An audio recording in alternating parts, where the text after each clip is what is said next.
Reynolds back in a hurry. Reynolds to the hole. We're trying to get free shoot scores.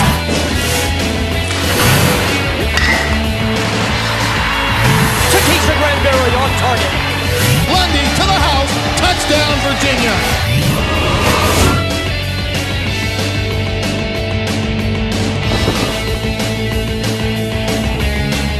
Cavalier Sports Weekly is presented by the Virginia Lottery, where all profits benefit Virginia's public schools grades K through 12. By clean, safe, reliable propane. Propane, exceptional energy. And brought to you in part by the Virginia Athletics Foundation, dedicated to providing scholarship, operational, and facility support for the Virginia Athletics program.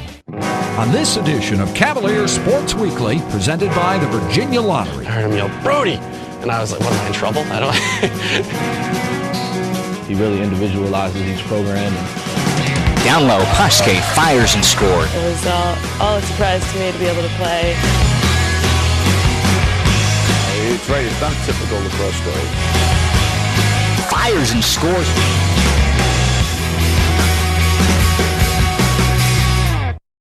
Welcome to Cavalier Sports Weekly. I'm Megan O'Leary with the UVA softball team. We've got a great show for you today, with highlights from baseball and men's lacrosse, a feature on lawn resident and lacrosse goalie Doug Brody, and a look at some former UVA football players' off-season training program. But first, here's your Player of the Week. The Play of the Week is brought to you by SunTrust Mortgage. We make the American dream come true every day. Ruby Orr behind the net to Billings, got it back. Ruby Orr left side to the middle, behind the head, over the shoulder shot, net Paske, goal Virginia. We looked him off and then passed to me, and I got a quick glance at the guy coming to my front shoulder, so the best option was to put it behind my back, and fortunate for me, went right in the top left corner. You know, Paske just so crafty inside. He threw that one right over his right shoulder, or his, right-handed behind the back, and he put it right at the top dog, so. It was a really pretty play for us, and it definitely helped us build a little bit of momentum going in the second half. Coming up after the break. Ward circles out in front, fires the pass, and Billings knocks it home.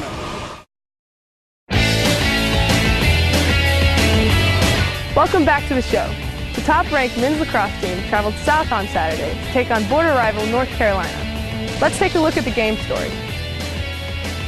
For on-demand video highlights of Virginia athletics, visit virginiasportstv.com. Let's go, right here. Let's go. Go get this one. And he'll lay it off to Steve Giannone, and Giannone feeds to the left side, gliding back to Giannone, and as Virginia finds Drew Garrison, he rips one home from 12 yards. And a clean face-off win for Thompson. He'll motor into the attack, feeds Gladding, ducks underneath, fires the shot and scores. 3-0 Cavs, and Danny Gladding with a beautiful move. 7:59 in the clear for Virginia as Barrow's into the offense. Barrow fires the shot and scores. A bouncer from 15 yards over the shoulder of Zimmerman. 5-0 Cavs, and give Will Barrow the goal. Our team this year, we're trying to focus on, not so much the individual effort, but as a team effort. And the first half, you saw that our transition game we had, our passing was just really good today. And it paid off in the first quarter. I think we got 6 goals, and pretty much all of them were in transition. Carolina and Barton Wagner. Now Wagner, odd man rush the other way, feeds ahead, nice pass, nice look, and a beautiful save by Kip Turner, getting a high to turn it away from Ben Staines. Thompson to Kyle Dixon at the top, nice look down low, Paske fires and scores. Matt Paske is going to get the goal, and Dixon will get the assist, but that doesn't tell the story of that look from Kyle Dixon. I did feel like we could get our offensive opportunities when we took our time at the offensive end, and like I say, I think overall, the maturity of our team, kind of played out and carried the day. Ruby Orr behind the net to Billings, got it back. Ruby Orr left side to the middle, behind the head, over the shoulder shot, net Paske, goal Virginia. Gladding's second goal of the game. He also has an assist to his credit today, and the faceoff won by Virginia. Here's Gladding again, feeds down low, fires and scores. It was Matt Ward who got the pass from Gladding in tight, but picked up on the ground, the ball, not the stick. Bobby McCauley for North Carolina. The Tar Heels will bring the shot turned away. Kip Turner got the save, but the ball's still loose. It will stay Tar Heel possession as Drew Hayback is the one who got back there to get it. Tar Heels with the ball, shot again, a save with a stick. Turner got it, and Ricky Smith is going to collect for Virginia. We did play some defense, and Kip did have some big saves. There were a couple he might have had, and again, I think it was a shooter's field. There were some balls that just completely scooted off the grass. It's behind the net. Here's Ward. Ward circles out in front, fires the pass, and Billings knocks it home. makes the score 16-11. And Doug, this is, as I said, as Virginia wins the face-off with Thompson, who will fire a pass that Turner almost has to make a save on. Now Turner feeds a cutting Ricky Smith. Smith to the middle will lay off the pass left side. Thompson fires and scores. Rather, that was Garrett Billings, not Thompson, but either way, from the left wing, it's 17-11 Virginia. Garrett Billings from Ricky Smith. Adam Fastnatch, another clean win. And here's Fastnatch by himself into the offense. Fires and scores. He did it by himself. It's 21-12 and right off the face-off. It's a great old-fashioned lacrosse game. Both teams going up and down the field. I think the footing hurt the defenses at both ends a little bit. What we wanted was a win here today, but we also needed a good game, and I think this game played through for 60 minutes. Several former UVA football players returned to Charlottesville this spring to train with head strength coach Evan Marcus. We caught up with former tailback Alvin Pierman to discuss his workout program and why he chose to spend his offseason in Charlottesville. Lateral raise.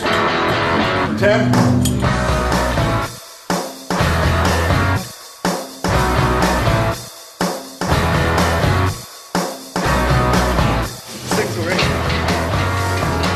Thought it was important to me to, get back to really kind of what got me to this point, and myself along with Heath and some of the other guys, we got together, and it's the same core guys that kind of have been training together for the last couple of years, so it went well. It means a lot to me personally to have these kids come back. It certainly validates what we've done here in the last few years, and it certainly shows that the kids believe in the program itself.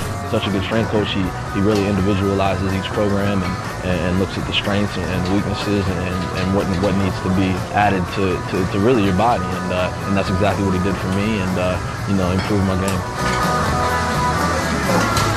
What we've tried to do is create an environment where the kids really like being, and we've tried to create an environment where hard work and work ethic and high energy level is the standard. And guys like Heath and Alvin, Marcus Weeks, and Pat Estes are all guys that were here with me for 3 years, and they bought into it. And now to have them come back when they could be anywhere in the country training, it just shows how much that they believe in the whole philosophy that we've tried to instill here.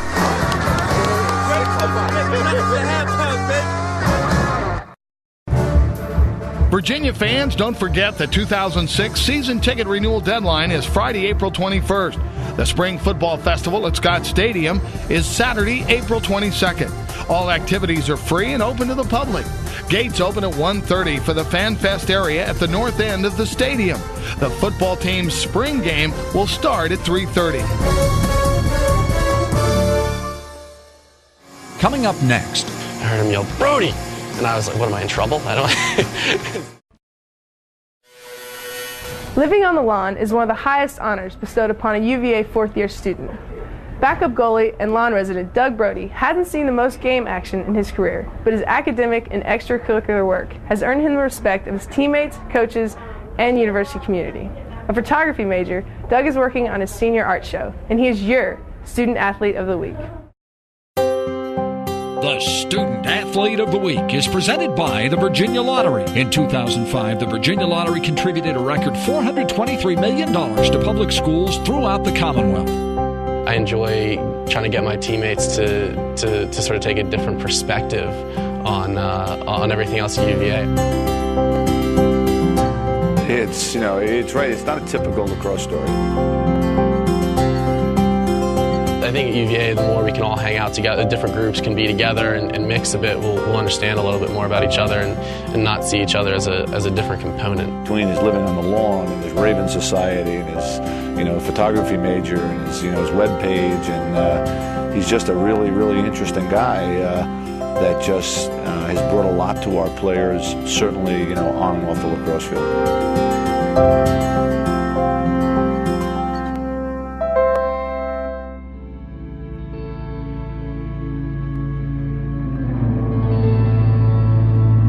Comes to us off of an open tryout in December of his freshman year at the university. We were in desperate need of another goalie in the program. I didn't think I was going to last a week, but the guys were really supportive and sort of helped me through it, though I must have just looked like a shell-shocked, baby. I don't think there could be a harder job on a college lacrosse team than being a backup goalie and knowing that you're not going to get any quality minutes on Saturdays, on the game days.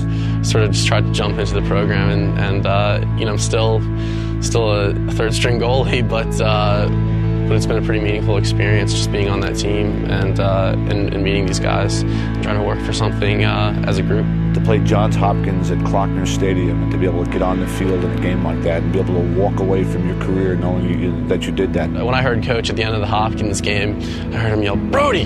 And I was like, what, am I in trouble? I don't. So then he, take your coat off. And going in there in front of that, in front of my teammates and them, I don't always stop the ball, but my teammates have been really supportive, and even when I don't. But for all these guys that practice in January when the weather's freezing cold and nobody's watching, the opportunity to get into a game, and that's why I'm always quick to try to get those guys on the field in those kind of games as quickly as I can, because they deserve to be out there.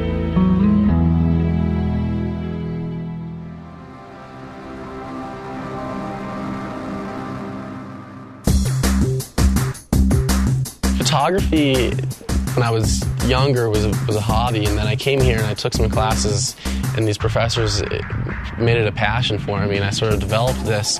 And what ended up happening is I sort of feel like here I have lacrosse on one side of things, which is just a big commitment, and then the arts on the other, which have become a really big commitment.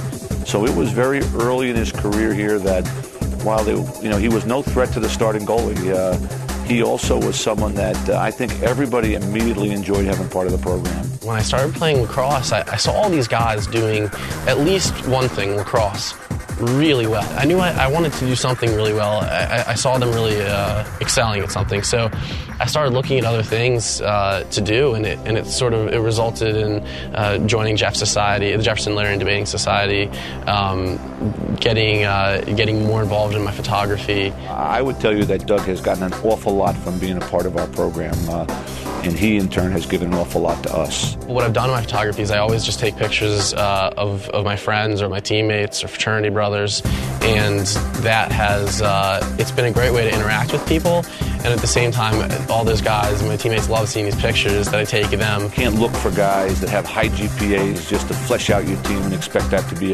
necessarily a good situation. It just has to be, it just has to fit right. It has to be right, and in the case of Doug, it certainly has been a great fit for Virginia lacrosse. All that stuff for a sheet, yeah. Living on the lawn has been such a fun experience, and I can't believe we've got about 47 days left, and that's a bummer to me. But what's been a lot of fun is having teammates over to the lawn, and we'll barbecue or grill out, and that's a lot of fun, just to have my friends come over to the lawn and interact with everybody else. He's in a delicate position, a backup that's not likely to get in there for games, and yet someone to be taken seriously, on the field and off the field. I think he's a relatively rare bird. I think we've had sort of an extraordinary 4 years here with Doug.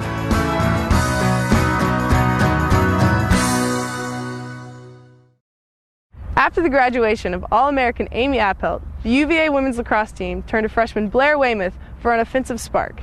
Blair has been spectacular this season, helping lead the team to 6 consecutive wins, a number 4 national ranking, and she's featured on this week's Who's Heating Up? Who's Heating Up is brought to you by Propane, exceptional energy. A freshman from Holderness, New Hampshire, number 2, Blair Weymouth. Blair is truly an exceptional first-year player. It's hard to believe that she's just in her first season and only 12 games into her career. She is just thriving. She's hitting full stride. She's going to get a whole lot better, but she really does add an awful lot to our team. I didn't really expect anything, to be honest, but it was all a surprise to me to be able to play and do the things that I've been doing so far. I picked up lacrosse my freshman year in high school. My brother and sister are both lacrosse players. We lived in Richmond for 4 years and kind of had a taste. I was never old enough to play, but I always got to watch. Then we moved to New Hampshire. There's not much lacrosse up there by any means. I decided to come to the Virginia camp, and that's kind of where Virginia came into the picture. We saw her in a camp setting, and we knew that when the competition was fierce, that's when she was at her best. I'd always wanted to come to Virginia, but I never really knew if it would ever work out.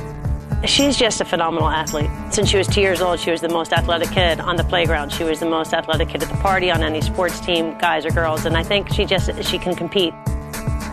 Blair, started off as a defender for us, then we're like, oh, well, maybe she can play midfield. And then when we had her just on the attack, we were like, oh my gosh, this kid needs to be on the attack. I think I work hard. I'm kind of more of a gritty player. I've definitely been told that my speed carries me pretty far. She is incredibly fast. She's very quick, and she's got a great stick. So when you work hard and you're coachable and you play at that speed, you're going to generate a lot of good opportunities for a team. I didn't know what the team was expecting. I don't know what they expected with our class, to be honest, but I think we've proven ourselves pretty well so far. The first-year class is big, and they are so good. And our fourth-year class is a good-sized class as well, and they're exceptional. When you combine the work ethic and the eyes wide open of a first-year class with the experience and that we've been here before, and this is what it's going to take out of your fourth-year class, good things are going to happen. I think that the first years have motivated everybody, and the fourth years have really guided the direction of all of that hard work. I mean, losing Amy, everybody talked about that. It was a huge deal that Amy was going to be gone, and I know she's a great player and somebody to definitely look up to. She was such a great player. I think part of the beauty of Blair in the first-year class is they never did play with Amy, so they don't necessarily understand what it is that we're playing without right now.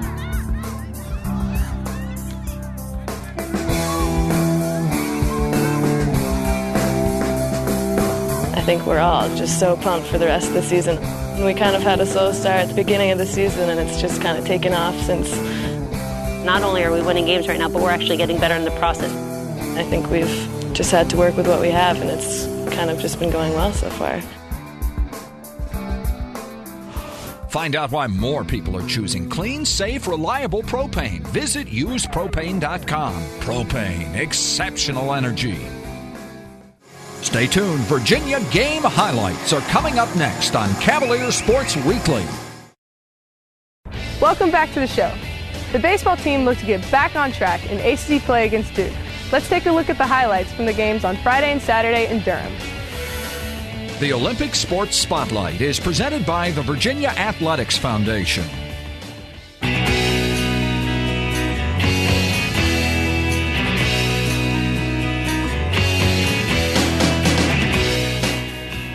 Curveball right down the middle, strike three call. Fastball right over the outside corner, strike three call. Swing and a miss, strike three. Doolittle's fan 4 in an inning and 2/3. In the 0-1 pitch, Geyer swings and laces one to left field under the glove of Craik, and they're going to send David Adams. The throw will be cut off, and Virginia leads 1-0. Swinging a ground ball up the middle into center field. It kicks high off the base, but the Blue Devils have taken the lead 2-1 as Fryman scores. First pitch, Farrell swings and grounds one up the middle. Tough play for the second baseman, Socorro. It's in at center field. Virginia will wave one run home. Geyer scores. In Marsh, the 2-0 pitch. Marsh swings and ropes one. Gap in left center field. That'll drop and roll all the way to the wall. And Brandon Marsh is going to motor into second base, standing up. Otero brings. Doolittle swings and hits one down the third base line. That is fair inside to the corner. It'll roll to the wall, and Marsh will motor home. And Virginia has tied the game. So I'm proud of our guys, the way we came back in the ninth and had a chance to tie the ball game. But Duke did a great job of coming back and finding a way to win the ball game. Told our team in our meeting after the game that we got to keep our heads up. We hit the balls hard right at guys. We can't press. It's a long season. We get a chance to come back out and play tomorrow and prove what we're capable of doing. And we just need to come out and play good baseball starting tomorrow.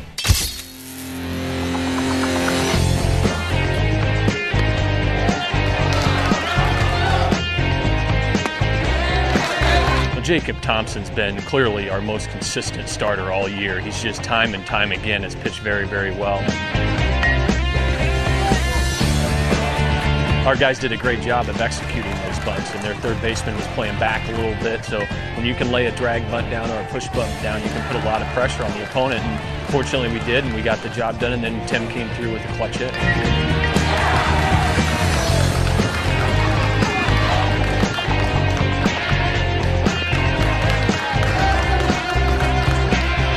during the middle innings, he ran into a little bit of trouble where Duke was able to scratch out some single runs there 3 innings in a row. But he really battled back and buckled down the back half of the game and gave us a chance to win, and I'm just proud of him. He's just pitched great baseball for us all year.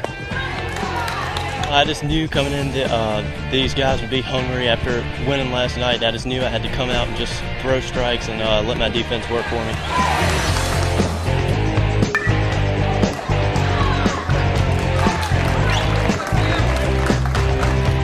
Those guys have been doing the job for us all year. David Adams, Tim Henry, and other guys have been clutch hits for us. Our guys really clutched up offensively today, and hopefully we can come back tomorrow and do the same thing.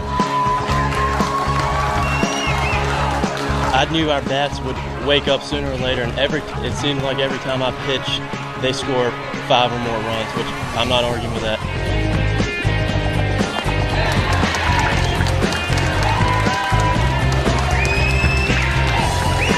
It was a complete great win for our team. We played good defense besides one error that we had. It was just a great overall win. We got good pitching, great defense, and timely hitting, and that's what it's going to take to continue to win. Thanks for watching Cavalier Sports Weekly. Don't miss our final show of the year next week as we profile UVA's outstanding tight ends in the baseball series against Boston College. Until then, go Hoos! Cavalier Sports Weekly is presented by the Virginia Lottery, where all profits benefit Virginia's public schools grades K through 12. By clean, safe, reliable propane. Propane, exceptional energy. And brought to you in part by the Virginia Athletics Foundation, dedicated to providing scholarship, operational, and facility support for the Virginia Athletics program.